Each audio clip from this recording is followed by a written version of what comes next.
Hello and welcome to Dove Biology APES Lessons to Go. In today's video, we'll be exploring demographic transition. As countries become industrialized and more economically developed, something interesting happens to their birth and death rates. They actually tend to decline. This change in birth and death rates, as it relates to industrialization, is called demographic transition. In order to observe the concept of demographic transition, we're going to be using some interactive data that we are pulling from a website called gapminder.org. Here we're going to be looking at historical data of birth rates and death rates as it changes as a response to industrialization. A great indicator of industrialization is going to be income per person based upon our GDP per capita with purchasing power parity. In other words, we're going to be looking at how incomes change if we equalize everything to US dollars, and how much money do they have to be able to spend? What's going to be their purchasing power? Typically, as countries become more industrialized, the population there is going to become a little more affluent. So if we take a look, the bubbles are color-coded based upon various countries. And the size of the bubble is indicative of the number of people in that particular country. So our largest yellow bubble here is going to be the United States. Over here we have a large blue bubble, which is India, and a large red bubble, which is going to be China. The other blue little dots are going to be Southern Africa, the green dots, Northern Africa, and these orange dots are various countries in Europe. So here we are in 1953, and the countries that have the lower birth rates are those that have the highest incomes. United States kind of leading with the incomes in 1953. Now, as we move forward in time, you'll notice that a lot of countries are increasing their income per person. And as that occurs, look what's happening to our crude birth rates. The crude birth rates are greatly reduced. Countries like China have a greatly reduced birth rate, in part because of the one-child policy, but also because of that income per person. They're right there kind of at the middle of the road compared to a lot of the countries. The ones that still have a lot of babies are going to be those in Southern Africa. And you'll notice that for the most part, they also have a very low income per person. The other factor that we want to examine in terms of demographic transition is death rates. So I've queued up the data for death rates as it relates to incomes per person. So we can see how increase in affluence is going to affect our overall death rates.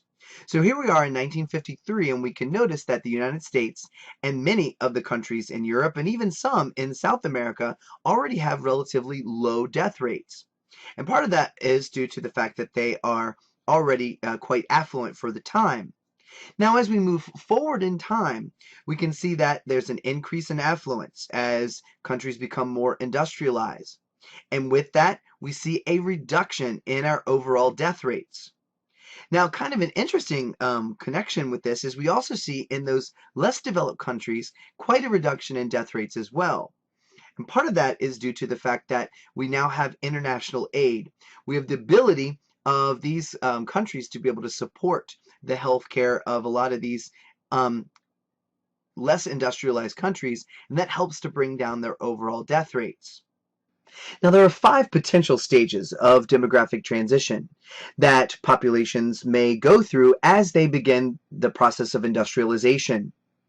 The first of these stages is the pre-industrial stage.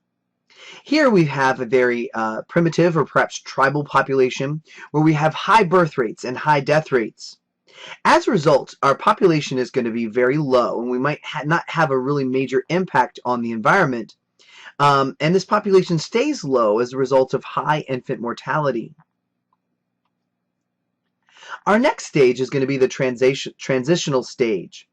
Here, our population is going to begin to industrialize, and we'll have an increase in our technology, and we'll also have an increase in access to sanitation and medicine.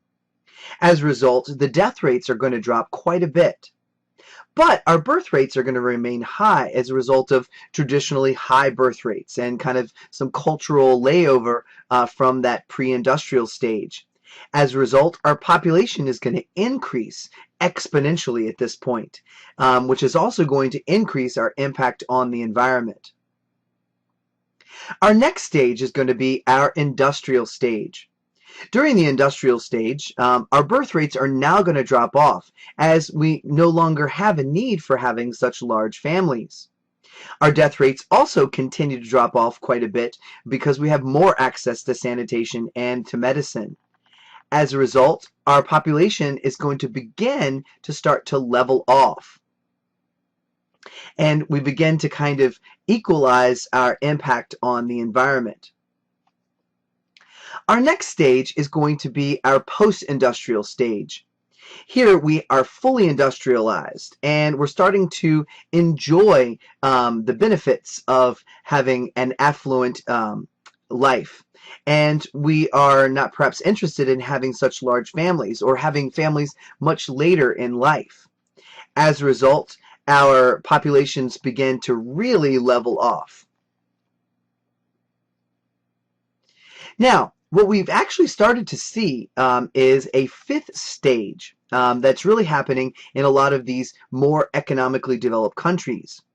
And countries like Germany and Sweden, we've seen actually a major population decline because our birth rates have actually fallen quite a bit below our death rates because we're even having less babies than before, perhaps even less than replacement level fertility, less than 2 babies. As a result, we're actually seeing a decline in population, and so this is where we've added this potential fifth stage of demographic transition. Now, the demographic transition model does have quite a few limitations. The first limitation is that countries that grew as a consequence of immigration from Europe, like United States, Canada, and Australia, we actually didn't see those early stages of the model. We actually kind of began in that transitional and industrial stage. The second limitation is that the model assumes that in time all countries will pass through the same 4 stages. But now it seems unlikely, however, that a lot of those less economically developed countries, especially those in Africa, will ever be able to become industrialized just simply due to the lack of infrastructure or things that can support a industrialized economy. Finally, the last major limitation that we'll talk about is that our changes in birth rate and death rate can actually be attributed to other things other than economic transition. There can be religious or political opposition to birth control, like in countries that are traditionally Catholic. We can have governmental influences that are going to change birth rates. For example, the one-child policy in China. Death rates can be heavily influenced by war or disease, like AIDS epidemic in sub-Saharan Africa. So these elements can also influence birth rates and death rates outside of changes in economic transition.